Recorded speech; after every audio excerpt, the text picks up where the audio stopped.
This is what they failed to tell you west of the border, folks, is things like these orchid barks, coir, blah blah blah, peat and that are usually predominantly hemicellulose materials. They're all on a spectrum all the way down to, you know, your ultimate goal is coal, of course, with peat. You go through your lignite all the way. They're high in lignoproteins, very resistant to attacks, so they don't release too much sugar.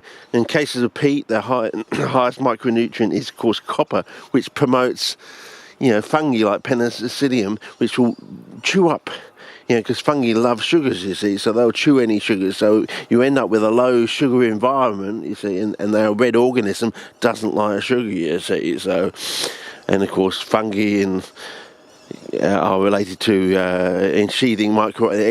ectotrophic ensheathing mycorrhizae, things like that. So you usually get penicillium in first, chew up all the sugars and stuff, then you can get ensheathment, you get nice red roots and things like that. So you put your orchid bark or your coir or your peat on the top, then you can have your polystyrene underneath. Look at that, I've got about 3/4 of polystyrene down there.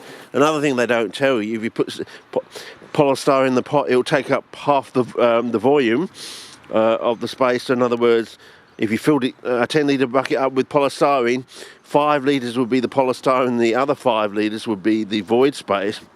But of course the polystyrene will absorb some moisture, and eventually in between those, as it settles down, you will have some moisture between those polystyrene beads, and it will somewhat semi-knit together.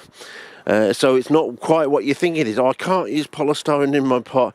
Of course, when it gets wet, it more easily gets to an anaerobic state than perlite will, and maintain an anaerobic state. Of course, it will produce reductive flammable gas by the easy water principle you can look up on YouTube.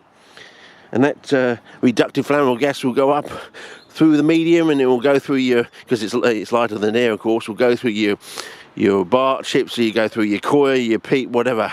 You don't actually have to mix it together, and I would suggest that maybe that's not the best way to mix it together, because you can have inhibitors in the material affecting your polystyrene. Of course, if you separate the two, you won't, you see.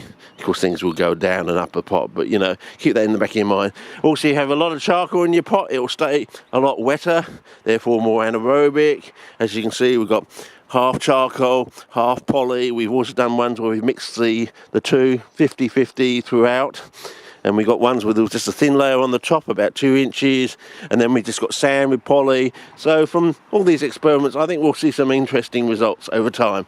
But I just thought I'd mention that if you're not west of the border,